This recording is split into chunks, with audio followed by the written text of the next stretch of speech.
Assalamualaikum warahmatullahi wabarakatuh.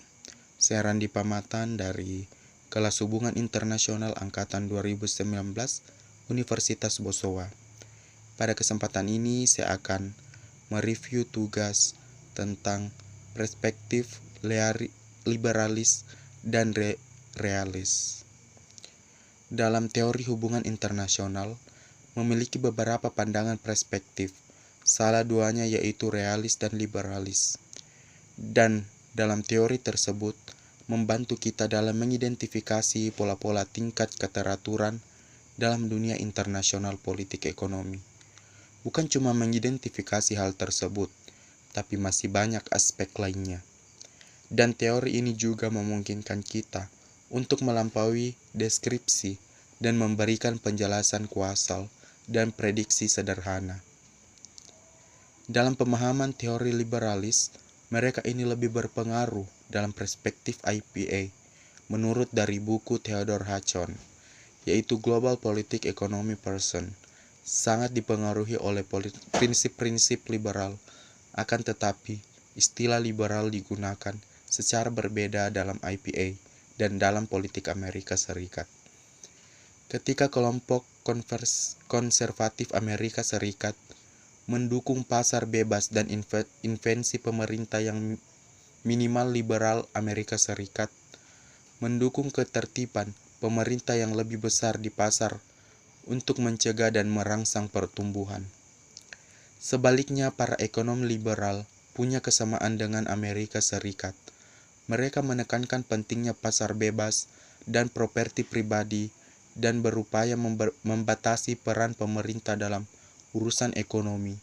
Namun, fakta bahwa ada juga variasi di antara golongan liberal ekonomi, walaupun beberapa ekonom liberal mendukung sedikit keterlibatan pemerintah, yang lain percaya bahwa beberapa intervensi pemerintah diperlukan untuk fungsi efektif penanda. Pada prinsip dasarnya, dari perspektif liberal itu, lebih mudah untuk menyediakan pernyataan inti dari realis dan Marxis. Karena realis dan Marxis lebih menekankan pada pengembangan teori yang bersifat menghina, yang menggantung pada sejumlah kecil konsep dan variabel yang tidak seperti realis yang berfokus pada negara kesatuan yang rasional. Meskipun pandangan yang lebih luas ini memungkinkan liberal untuk menangkap kompleksitas yang realistis dan Marxis abaikan. Hal ini menghambat pengembangan teori-teori internasional yang liberal dan rasional. Hal ini berfokus pada 3 jenis liberal yang relevan, yaitu liberalisme ortodoks, intervention, dan kelembagaan. Ortodoks mengarah pada mempromosikan kebebasan negatif atau kebebasan pasar liberal. Interventilasi percaya bahwa kebebasan negatif tidak cukup karena pasar tidak selalu menghasilkan manfaat yang luas, dan dengan demikian mereka mendukung beberapa keterlibatan pemerintah untuk mempromosikan lebih banyak persamaan dan keadilan dalam ekonomi pasar bebas. Sedangkan dalam pemahaman realis merupakan pemikiran tertua dalam hubungan internasional.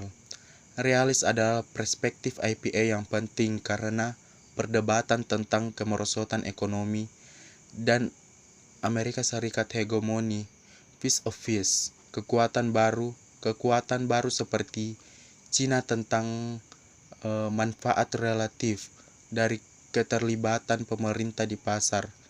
Isu-isu ini menjadi lebih mendesak sejak krisis keuangan global tahun 2008. Prinsip dasar dari perspektif realis, peran kelompok individu, negara, dan sosial. Para realis menyatakan bahwa sistem internasional itu anarkis karena tidak ada wewenang utama di atas negara. Jadi, hubungan internasional adalah sistem self-help di mana setiap negara bagian harus menjaga kepentingan sendiri. Para realis memandang negara sebagai aktor utama di hubungan internasional, dan mereka menekankan perlunya melestarikan kedaulatan nasional negara dan memiliki kedaulatan internal ketika ia memonopoli penggunaan kekuatan yang sah di dalam wilayahnya. Dan ia memiliki kedaulatan eksternal, yaitu bebas dari kendali oleh pihak luar. Beberapa realis memprioritaskan kekuasaan lainnya untuk keamanan, tetapi keduanya penting untuk negara, bagi negara untuk bertahan hidup dan mengejar untuk kepentingan nasional. Realis melihat negara sebagai aktor unitary di hubungan internasional dengan aktor subnasional dan transnasional dalam posisi anak perusahaan. Para realis juga menggambarkan berbagai negara sebagai aktor yang berupaya memaksimalkan keuntungan dan mengurangi biaya mengejar tujuan mereka. Negara dapat puas dengan keputusan memuaskan nilai dan bukan memaksimalkan nilai, karena membuat kebijakan memiliki persepsi yang salah dan mungkin kekurangan informasi dan kemampuan yang diperlukan untuk membuat pilihan yang optimal. Bagaimanapun negara dalam pandangan realis pada dasarnya membuat keputusan yang rasional. Asumsi yang menyatakan sebagai aktor yang rasional dan unitary memungkinkan realis untuk menyusun teori yang berbelit-belit yang mengembangkan beberapa teori collaborate dengan hanya sejumlah kecil konsep dan variabel dan sifat, tujuan, dan hubungan ekonomi. Dilema keamanan timbul karena tindakan negara untuk memperkuat keamanan bisa meningkatkan rasa takut dan tidak aman orang lain. Jadi, sekalipun suatu negara memiliki senjata hanya untuk tujuan pertahanan, hal ini dapat menimbulkan rasa takut dan turut menyebabkan perlombaan senjata. Mengingat dilema keamanan, para realis melihat setiap negara paling peduli dengan keuntungan relatif atau posisinya, vis-a-vis negara-negara lain. Bahkan jika dua negara bagian memperoleh kekayaan secara mutlak dalam istilah politik, hal ini merupakan dampak dari perolehan tersebut. Pada posisi kekuasaan yang relatif penting, penekanan realis pada keuntungan relatif dimulai dari pandangan mereka bahwa hubungan internasional adalah zero-sum game, di mana keuntungan satu kelompok sama dengan kekalahan kelompok lain. Liberal dengan kontras berfokus pada keuntungan mutlak, di mana setiap negara bagian berusaha untuk memaksimalkan keuntungan sendiri dan kurang peduli tentang keuntungan orang lain. Dengan demikian, kaum liberal memandang hubungan internasional sebagai permainan yang bervariasi dalam kelompok tersebut. Terima kasih. Demikian review saya. Jika ada kurang lebihnya, saya mohon maaf. Terima kasih.